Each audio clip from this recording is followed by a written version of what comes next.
কিছুমান মানুহে মোক সোধে, আপুনিতো এজন সিংগাৰ হয়, শিল্পী হয়, আপোনাক এনে কোন সিংগাৰৰ গীতটো আপোনাক এনে ভাল লাগে বাৰু?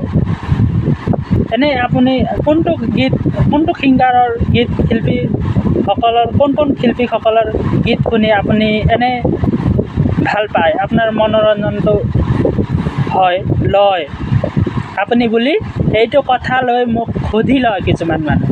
তেতিয়া মই কওঁ, মোৰ অসমৰ প্ৰিয় শিল্পী জুবিন গাৰ্গ দাদা, তেখেত আৰু মহম্মদ ৰফি এনেকৈ আৰু চাইনাতো আছে, আমেৰিকাতো আছে, তেনেকৈ বেলেগ দেশখনতো আছে।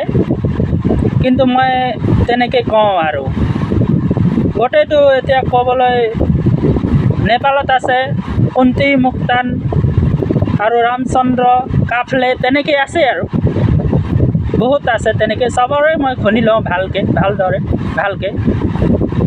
গতিকে তেনেকৈ কওঁ আৰু।